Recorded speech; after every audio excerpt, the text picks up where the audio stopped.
All right, so we have a new episode of The Last of Us, and the plot for the episode is pretty much this. When a stranger approaches his compound, survivalist Bill forges an unlikely connection, and later, Joel and Ellie seek Bill's guidance. All right, let's get into some of the things that happened in this episode, and the first thing I'm going to be talking about is how we don't really see Joel and Ellie in this episode, and it's mainly about a new character that we meet named Bill. And though we do get Joel and Ellie in a certain scene, they are just walking for about 5 hours in this episode. And while they're on this journey, we get to learn more about this new character that we meet named Bill. And once again, there are scenes between Joel and Ellie in this episode. And one of my favorite scenes from this episode is when Ellie is telling Joel that she does not want to be blamed for what happened to Tess. And if you've seen episode 2, let's just say that Tess does not make it to episode 3. And Joel agrees with Ellie on not blaming her for what happened. Another thing that happens in this episode is that Ellie ends up killing an infected, but the infected doesn't attack Ellie. It's being crushed by like hundreds of pounds of cement and rocks and dirt, so it literally physically can't go after Ellie. And Ellie ends up killing this thing, and honestly I don't think the infected minded, because once again these infected creatures are still conscious, but they have no control over their actions from what I've heard, so I think it was perfectly fine with getting put out of its misery. Another thing that happens in this episode is that we get a 20-year flashback to 2003, and that's where we meet Bill. Everyone's being evacuated out of this town, but Bill ends up staying, and honestly, I don't blame Bill for staying, because if you've seen what's currently happening in this world, it's not that much better. And Bill seems to be living the life. He has every weapon that he needs. He has all the resources that he needs. So he seems to be doing just fine until a certain person shows up in his life. And that person is Frank. And at first, Frank is only supposed to be there for just to get a shower and get some clothes and then leave. And then eventually he starts saying, oh, I want to stay here for one day.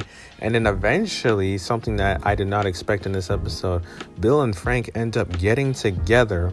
And with that obviously means that Frank obviously didn't just stay for a day, but he ends up staying for multiple years. And in fact, Bill and Frank actually grow old. And although there's this apocalypse theme with this show, there's actually a pretty genuine love story happening in this episode. And I don't know how this show was able to make me care about this relationship when it only had 40 minutes to really show their entire relationship together.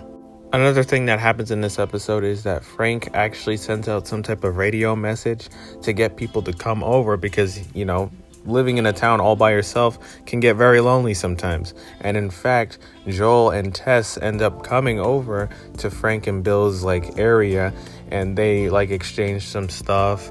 And Joel actually offers Bill resources for his town, because some of the stuff that they have been using for years is starting to break down, and I think it's obviously best that Bill takes that deal. I don't remember whether or not Bill took that deal.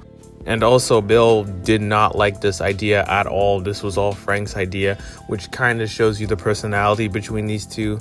Obviously, Bill is more of an introverted guy, and then Frank is the type of guy that will have pretty much everyone at his house. And it's pretty cool to see the differences between them, and that they're not exactly the same person. And I guess it kind of shows that you don't need to be the exact same person to have a relationship work out. And obviously, as we see more of these two's life together, Frank ends up, I forgot the disease, but Frank ends up getting some type of disease, and he can't really move the way that he did before. And he does end up dying, but he doesn't die in the way that you would think, because Bill ends up putting pills in his wine, which is apparently enough to kill a horse. So if it's enough to kill a horse, it's definitely enough to kill him. The last thing I'm going to be talking about before I finish this video is that Joel and Ellie finally arrived to where Bill was this entire time. And obviously they don't just get stuff and go. They clean off themselves, probably having their first shower in months or years. They also get new clothes, and they actually get their own car that they drive off to. And Ellie actually ends up getting a gun for herself, even though Joel said not to get a gun. But at the same time, there was a bunch of guns in the area, so can you really blame her? And knowing this show, I know that gun is going to come into play in the next couple of episodes, but I don't know exactly how it's going to come into play. And by the way, we don't see Bill die, but it's pretty much shown to us in a way that pretty much tells us that he dies, because in the last shot of the episode, we see to the left Bill's image that I'm guessing his husband was painting for him.